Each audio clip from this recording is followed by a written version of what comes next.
magnética, sejam todos muito bem-vindos em mais um vídeo aqui neste canal. Hoje aqui eu tô te ensinando em uma série de programações com dicas fundamentais para que você aprenda a realizar uma programação de excelência em ressonância magnética e aprenda assim a ir dominando a ressonância magnética. Hoje a gente vai falar sobre ressonância de ombro. E se você ainda não está inscrito nesse canal, se inscreve e deixa seu like clicando aqui no joinha que aparece aqui embaixo. Então, bora começar mais um vídeo? Sempre lembrando que a nossa ferramenta prática para que você aprenda de fato a dominar a ressonância magnética e aprender a programar exames é o simulador de ressonância, o Magnético em Prática, ele que está dentro do TMA. Aqui abaixo vou deixar a descrição do TMA para que você depois dê uma olhada e entenda o que significa, como é esse maravilhoso treinamento de capacitação em ressonância magnética. Sem mais delongas, vamos começar o nosso ombro ensinando dicas e assuntos importantes para que você aprenda a realizar esse exame. Já pegou papel, caneta? Então fica aqui comigo que a gente vai aprender na prática como programa uma ressonância de ombro. Mas antes de começarmos a programar sobre ressonância de ombro, é importante a gente entender e aplicar na prática de fato, quando chega uma solicitação para nós no nosso plantão, no nosso estágio, a verificar as indicações clínicas, ou seja, os motivos pelos quais os médicos solicitam aos nossos pacientes o porquê eles realizam aquele exame. Exemplo, pode ser atletas jovens, por exemplo, eu, que lutava boxe, sofri uma lesão no ombro, bursite, doença degenerativa, episódio de instabilidade e luxação, lesão do manguito rotator, lesões ligamentares, são todas essas indicações clínicas importantes que levam a uma pessoa a realizar um exame de ombro. Outra dica importante que a gente precisa manter em mente, e na verdade não só dentro deste exame de ombro, mas em qualquer exame dentro da ressonância magnética, é sobre o posicionamento. Só ele já leva 85% do exame. Então,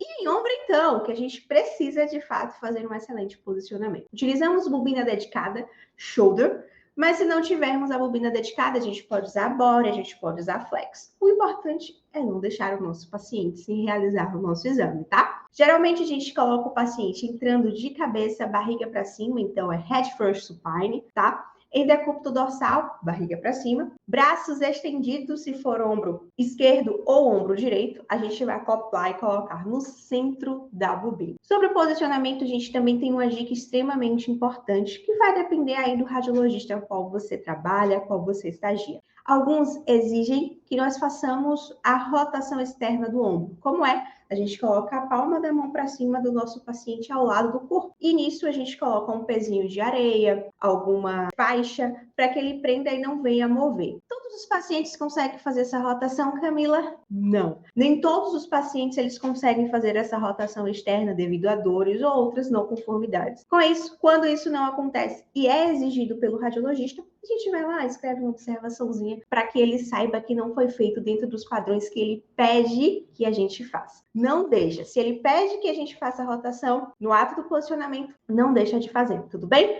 Para que você fique coberto e realize sempre o exame da maneira mais correta possível. Vamos começar a programar? Então, a gente vai colocar aqui na tela o Magnético em Prática, nossa tela de login. Vou fazer aqui meu login e minha senha. Vocês já conhecem, já estão familiarizadíssimos com ele. Vou fazer o registro do meu paciente. No caso, para variar, eu mesma, né? Camila Barreto, minha data de nascimento, minha idade, o sexo, peso e altura, tudo isso muito importante para a realização do exame. Posição, como eu falei, head first supine, procedimento ombro. Dentre os mais de 40 procedimentos aqui, a gente tem ombro direito e ombro esquerdo. Como selecionar o ombro esquerdo? Podia ser o direito, tanto faz, vai seguir as mesmas características. Nível de SAR normal, já está aqui em procedimento selecionado o ombro esquerdo e a gente vai aplicar em exame. Vai carregar o nosso protocolo. O protocolo não existe apenas esse. Esse aqui é um exemplo e vocês podem verificar que pode haver mudanças de local para local e tá tudo bem. O importante é a gente saber fazer o quê? Programar o exame. Vamos iniciar. A gente vai iniciar puxando as nossas imagens de localizador para que no localizador a gente identifique. Posicionamos corretamente o nosso paciente? Sim ou não? E aí a gente verifica.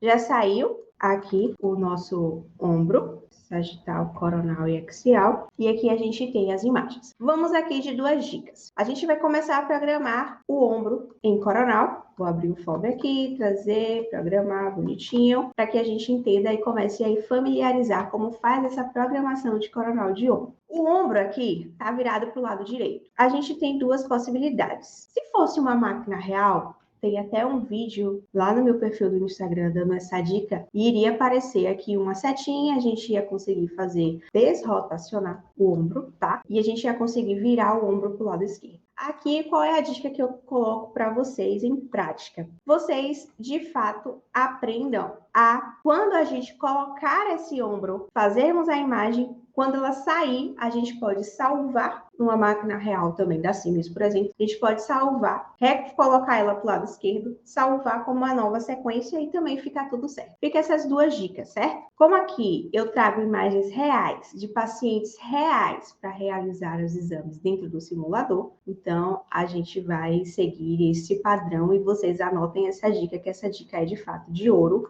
para vocês. Combinado? Então aqui a gente já programou o coronal de ombro, FOV aberto em coronal, aqui a gente seguiu a linha da angulação da articulação. Em sagital, a gente seguiu a rotação aqui, a angulação, o eixo do húmero, e vamos aplicar a sequência. E acompanhar a sequência coronal DP com FET7. Coronal DP com FET7 é um coronal com ponderação de prótons com saturação de gordura. É uma sequência spin-eco. Caso vocês queiram que eu fale mais sobre sequências de pulso na ressonância magnética, deixa aqui nos comentários para eu saber de vocês. Vamos programar agora nosso coronal T1 da mesma maneira que a gente programou o coronal DP, exatamente da mesma maneira. A gente segue a angulação da articulação, em sagital a gente segue o eixo do húmero, aplicamos e vamos observar. Lembrando, parâmetros básicos de um T1, TR abaixo de 800 milissegundos, TE abaixo de 30 milissegundos. Passado disso, a gente já tem um falso T1, um provável DP. Então, observa bem quando a gente está observando, montando sequências, os parâmetros básicos de cada sequência, para não haver erros, para a gente não cometer esse erro básico, tá? Próxima sequência que a gente vai programar é o sagital. A gente já vai mudar aqui a sequência. Onde tem sagital, a gente troca por um coronal, que a gente vai programar em cima de uma sequência pronta. Aqui caiu a sequência como lado esquerdo já, supondo que a gente tinha essa setinha virada. Então, vocês podem perceber que se fosse uma máquina real, eu conseguiria transformar ela para o lado esquerdo. Mas, como não foi, aqui já saiu corretamente, por conta de ser um simulador, mas se não fosse, se saísse para o lado direito, eu já dei 2 dicas importantes para vocês, tá? E aqui no axial, a gente vai angular, cortando o ombro da direita para a esquerda, pegando toda a articulação. Lembra sempre de varrer toda a articulação, não deixa nada de fora, é importante para o nosso estudo. Então, aqui a gente tem uma anatomia em sagital, aqui em axial e aqui em coronal. Fez a programação, a gente clica em aplicar sagital DP com FET7 e vamos observar a saída da sequência sagital DP com FET7 desse ombro esquerdo. Paciente cheia de lesão, com edema. Não lembro se é homem ou mulher, mas aqui a gente percebe que essa paciente está com lesão sim em ombro esquerdo. A gente também vai programar do mesmo jeitinho que programamos o outro sagital, sem tirar nem pôr, seguindo aqui no coronal o eixo do húmero, sagital a articulação, e a gente vai acompanhar aqui agora a saída do sagital T1 do ombro, para logo após a gente já fazer a programação do nosso axial DP com FET7, nossa última sequência do estudo de ombro aqui de hoje. Vamos aqui trocar nosso localizador por um axial. Aqui vou trazer um sagital T1 para dar uma modificada do coronal, colocar uma imagem central e vamos programar a sequência axial de ombro. FOV aberta aqui, vamos dar uma ajustada no FOV para ela sair certinha. A gente vai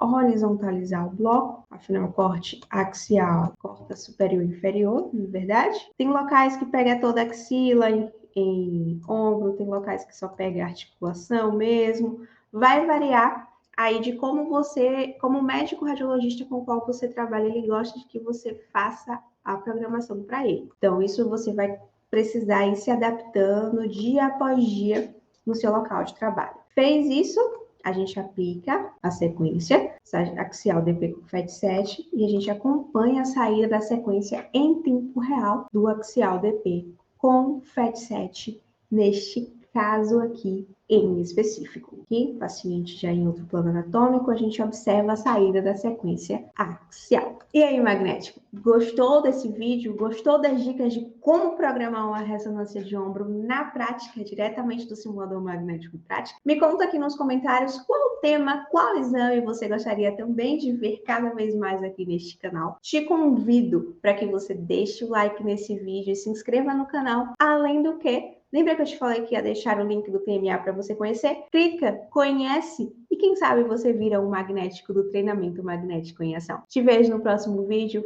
fique bem e até a próxima.